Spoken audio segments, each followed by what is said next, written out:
Hello पिला माने obedient aspirant channel को आपण मानु सब स्वागत। आमे वर्ण और वर्णमाला क्लास सब करथिले गोटे क्लास करथे प्रायतः।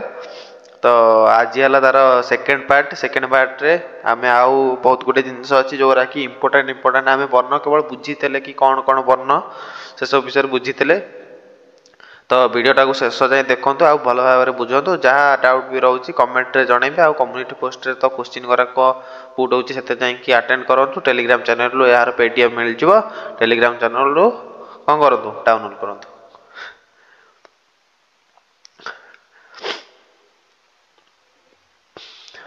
हाँ आज है वर्णर आम वर्गीय व्यंजन पढ़ी वर्गीय व्यंजन जोगरा पढ़ी तुम सब तो पढ़ी जाइए।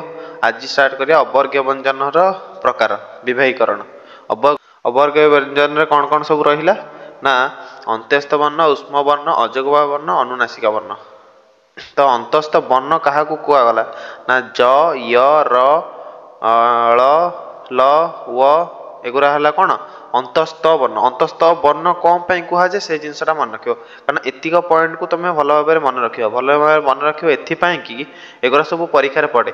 धर लिखिदेला ज ज जटा कौ वर्ण जाऊँगी ना अंतस्थ वर्ण जाऊँगी। तो तुमको पचार दे ऑप्शन दे अंतस्थ वर्ण ना उष्म वर्ण ना अजगवाह ना अनुनासिका। सॉरी उच्चारण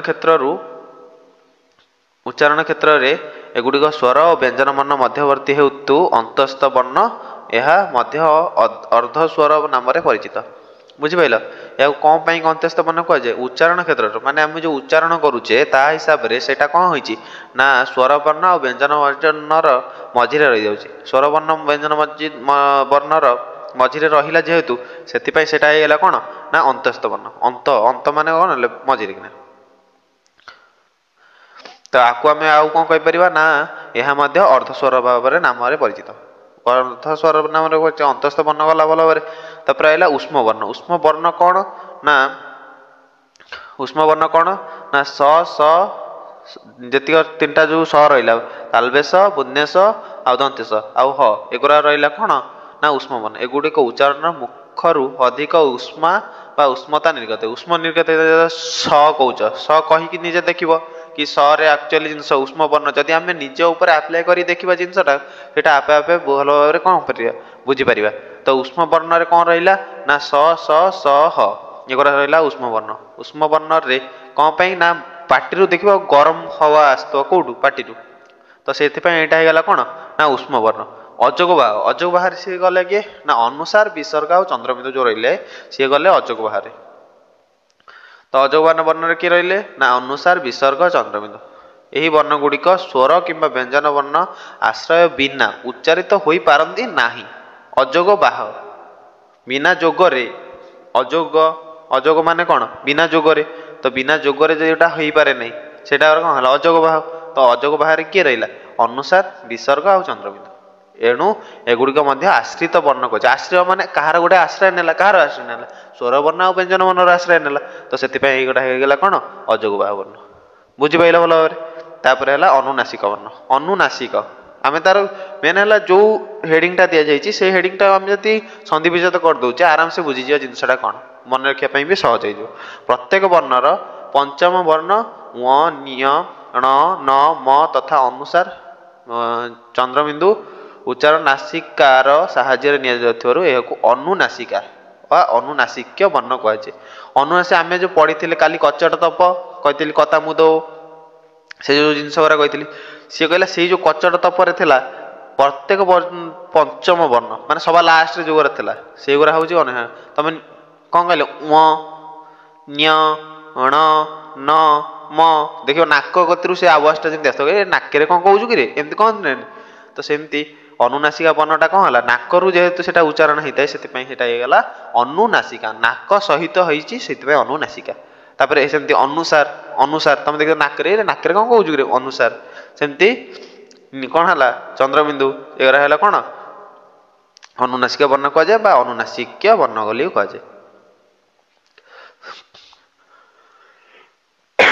तापर एथर मन रख कौन कौन कौन सब मु कहीदे एटा है कौन वर्ण आउ तार उच्चारण स्थान माने केतबेले किसी वर्ण अच्छी जोटा कि माने एठी जमती ଅଛି କଣ୍ଠ ଆଉ ତାଳୁ ଦୁଇଟାକ ମିଶିକି ହେଉଛି କଣ୍ଠ ଆଉ ଓଷ୍ଠ ଏଠୁ ପଡ଼େ କି କଣ୍ଠ ତାଲବ୍ୟ କଣ୍ଠୋଷ୍ଠ ଦନ୍ତ୍ୟୋଷ୍ଠ ଅନୁନାସିକା ଅନୁନାସିକ ତ ଆମେ ଦେଖିନେବା ଅ ଆ କ ଖ ଗ ଘ ଙ ହ ଆଉ ବିସର୍ଗ କଣ୍ଠ କଣ୍ଠ ବର୍ଣ୍ଣର ବ୍ୟବହାରରେ ହେଇଥିବାରୁ ଏକୁ କଣ୍ଠ୍ୟ ବର୍ଣ୍ଣ କୁହାଗଲା।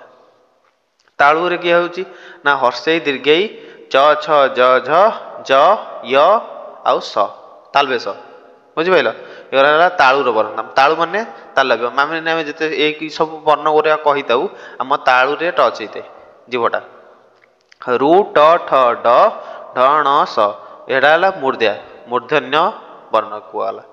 ତାପରେ ତ ଥ ଦ ଧ ନ ସ ଏଇଟା ହେଲା ଦାନ୍ତ ଦାନ୍ତର ଟଚ୍ ହେଇଥାଏ ଦନ୍ତ୍ୟ ବର୍ଣ୍ଣ ହର୍ଷଉ ଦୀର୍ଘଉ ପ ଫ ବ ଭ ମ ଓଷ୍ଠ ବର୍ଣ୍ଣ ଏଇଟା ଉଠରେ ଟଚ୍ ହେଇଥାଏ ଉଠ ସେମିତି ମିଶ୍ରଣରେ ବି କୋଉ କୋଉ ବର୍ଣ୍ଣ ଷ୍ଟାର୍ଟ ହେଇଥାଏ ଧର କଣ୍ଠରେ ବି ହେଉଛି ତାଳୁରେ ବି ଆମେ ଟଚ୍ କରୁଛେ ଯେମିତି କହିଲେ ଐ କହିଲେ କ'ଣ ତାଳୁରେ ବି ଟଚ୍ ହେଲା କଣ୍ଠରେ ବି ଟଚ୍ ହେଲା ଐଟା କୋଉଠି କଣ୍ଠରୁ ବାହାରୁଛି ତାଳୁରେ ଜିଭଟା ଟଚ୍ ହେଉଛି ତାପରେ ଏ ଐ ବାହାରୁଛି ସେମିତି ଔ ହେଲା କ'ଣ କଣ୍ଠ ଆଉ ଓଷ୍ଠ କଣ୍ଠୋଷ୍ଠ କୁହାଗଲା। ଔ ହେଲା କ'ଣ ଅନ୍ତସ୍ଥ ବ ଦନ୍ତ ଓଷ୍ଠ ଦନ୍ତ୍ୟୋଷ୍ଠ ଦାନ୍ତ ଆଉ ଓଠ ସାହାଯ୍ୟରେ ହେଲା ଦନ୍ତ୍ୟୋଷ୍ଠ ତାପରେ ସେଇଟା ଅନୁସାର ଚନ୍ଦ୍ରବିନ୍ଦୁ ଏଇଟା ହେଲା ଅନୁସାର ଚନ୍ଦ୍ରବିନ୍ଦୁ ଏଇଟା ହେଲା ମୁଖ ଆଉ ନାସିକା ମୁହଁ ଆଉ ନାକର ସେଥିପାଇଁ ଏଇଟା ହେଲା କ'ଣ ଅନୁନାସିକା ୱ ଣ୍ୟ ଣ ନ ମ କଣ୍ଠ ତାଳୁ ଆଉ ନାସିକା ଏଇଟା ଲେଖା ହେଇଛି ଅନୁନାସିକା ବର୍ଣ୍ଣ କୁହାଯାଏ। ଆମେ ତ ପଢିଲେ ନା ପ୍ରତ୍ୟେକ ବର୍ଣ୍ଣର ଲାଷ୍ଟ 5ଟା ବର୍ଗ ଯୋଉ ଅନୁନାସିକା ବୋଲି ସେ ପୂର୍ବରେ ନାକ ସହିତ ସେଗୁଡ଼ା ସବୁ କ'ଣ ହେଇଥାଏ ଉଚ୍ଚାରିତ ହେଇଥାଏ। ତାପରେ ଦେଖିବା ଏତିକ ଭିତରୁ ସବୁତିକ ଇମ୍ପୋର୍ଟାଣ୍ଟ ଯାହା ବି ଲେଖା ହେଇଛି ପିଡିଏଫରେ ସବୁତିକ ଇମ୍ପୋର୍ଟାଣ୍ଟ ତମେ ପିଡିଏଫକୁ ଯାଇକି ବାରମ୍ବାର କହିଦେଉଛି ପିଡିଏଫକୁ ଯାଇକି ଓବିଡିଏଣ୍ଟ ଆସ୍ପିରାଣ୍ଟ ଟେଲିଗ୍ରାମ ଚ୍ୟାନେଲରେ ତମେ ପାଇଯିବ ଯାହା ବି ରେକ୍ଟିଫାଇ କରିକି ମୁଁ ଡାଲିଦେବି ଯେ ଆ ଭିତରେ ଯାହା ବି ଭୁଲ ଥିବ ରେକ୍ଟିଫାଇ କରିକି ସେଠି ପଡ଼ିଯାଉଛି ତମେ ଯାଇକି ଡାଉନଲୋଡ୍ କରିକି ଦେଖିପାରିବ। ଅଳ୍ପ ପ୍ରାଣ ବ୍ୟଞ୍ଜନ ଅଳ୍ପ ପ୍ରାଣ ଯୋଉଠି ଅଳ୍ପ ପ୍ରାଣ ମାନେ କ'ଣ ଯୋଉଠି ଅଳ୍ପ ବାୟୁ ନିର୍ଗତ ହେଇଥାଏ ମୁଁ ଥର କହିଲି ଗ ଅଳ୍ପ ମାନେ ଧୀରେ ସେ କହୁଛି ଅଳ୍ପ ମାନେ ମୋ ପାଟିରୁ ଅଳ୍ପ ପ୍ରାଣ କହିଲେ କ'ଣ ପ୍ରାଣ ଆମର ବାୟୁ ଯେମିତି ହେଲା ପ୍ରାଣ ବିନା ନିଶ୍ୱାସରେ ଆମେ ବଞ୍ଚିପାରିବା କି ତ ସେଥିପାଇଁ କି ଅଳ୍ପ ପ୍ରାଣ ଯୋଉଠି ଅଳ୍ପ ବାୟୁ ନିର୍ଗତ ହେଲା ସେଗୁଡ଼ା ଅଳ୍ପ ପ୍ରାଣ ବ୍ୟଞ୍ଜନ ସେଇଠି ଦେଖ ଅଳ୍ପ ପ୍ରାଣ ବା ବାୟୁ ନିର୍ଗତ ହେଇଥାଏ ସେମାନଙ୍କୁ ଅଳ୍ପ ପ୍ରାଣ ବ୍ୟଞ୍ଜନ ବର୍ଣ୍ଣ କହନ୍ତି। ପ୍ରତ୍ୟେକ ବର୍ଗର କ'ଣ 1 3 5 ପ୍ରଥମ ତୃତୀୟ ପଞ୍ଚମ ବା 135 ଅଳ୍ପ ପ୍ରାଣ କିଏ ନା 135 ମନେ ରହିଲା ଅଳ୍ପ ପ୍ରାଣ କିଏ ନା 135 ମନେ ରଖିଦେଲ ମାନେ ଅଳ୍ପ ପ୍ରାଣ 1 3 5 କ'ଣ କଚଟ ତପ ମନେ ପକେଇଦବ ତା ଦେହରେ ଯୋଉ 1 3 5 ରେ କର କ ଖ ଗ ଘ ଙ ଯେ କ ହେଲା କ'ଣ ପ୍ରଥମ ଖ ଗଲା ଦ୍ୱିତୀୟ ତୃତୀୟରେ କିଏ ଗଲା ଗ ଏଠି ଦେଖ ସେମିତି କ ଗ ସେମିତି ଆଉ ପଞ୍ଚମ ରହିଲା ଯୋଉ କର ଯୋଉ ବର୍ଣ୍ଣ ଥିଲା କଚଟ ତପରେ ଚରେ ସେମିତି ଚ ଜ ନିୟ ଟ ଡ ଣ ତ ଦ ନ ପ ବ ମ ଆଉ ଜ ର ଳ ଓ ଏଗରା ହେଇଗଲା କ'ଣ ଅଳ୍ପ ପ୍ରାଣ। ତାପରେ ହେଲା ଅଳ୍ପ ପ୍ରାଣ ତ ଭଲ ଭାବରେ ବୁଝି ଯାଇଥିବ। ମହାପ୍ରାଣ କହିଲେ ବହୁତ ଗୁଡେ ପ୍ରାଣ ବାହାରି ଯାଉଥିବ ପ୍ରାଣ ବାହାରି ଯିବ ମାନେ କ'ଣ ବାୟୁ ନିର୍ଗତ ହଉଥିବ ସେଇ ଜିନିଷ କହିଲା ମହାପ୍ରାଣ ବାୟୁ ମାନେ କ'ଣ ଅଧିକ ବାୟୁ ନିର୍ଗତ ହେଇଥିବ ସେମାନଙ୍କୁ କ'ଣ କୁହାଯିବ ମହାପ୍ରାଣ ବ୍ୟଞ୍ଜନ। ପ୍ରତ୍ୟେକ ବର୍ଗର କ'ଣ ଦ୍ୱିତୀୟ ଏଠି କ'ଣ ହେଇଗଲା 135 ହେଇଗଲା ଏଠି ହେଇଗଲା କ'ଣ ଦ୍ୱିତୀୟ ଚତୁର୍ଥ ମାନେ 24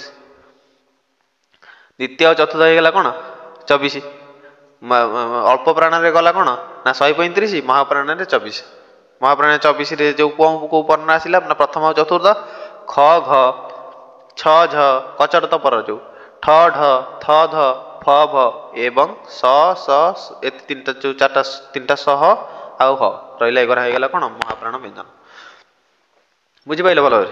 ତ ତାପରେ ହେଲା ଅଘୋଷ ଯେଉଁ ବର୍ଣ୍ଣ ଗୁଣକ ଉଚ୍ଚାର ସ୍ୱର ତନ୍ତି କମ୍ପିତ ହୋଇ ନଥାଏ ସ୍ୱର ତନ୍ତି ମାନେ କ'ଣ ସ୍ୱର କହିଲେ ଆମର ଯୋଉଠୁ ଆମ କଥାଟା ବାହାରିଥାଏ ଓଡ଼ିଆ ତାକୁ ଗୋଟେ କି ପେଟିକା ଗୋଟେ କହନ୍ତି ବୁଝିପାରିଲ ସେ ଅଘୋଷ ଯେଉଁ ବର୍ଣ୍ଣରେ ଗୁଡ଼ିକର ଉଚ୍ଚାରଣରେ ସ୍ୱର ତନ୍ତି କମ୍ପିତ ହୋଇ ନଥାଏ ସେଗୁଡ଼ିକୁ ଅଘୋଷ ବର୍ଣ୍ଣ କୁହାଯାଏ।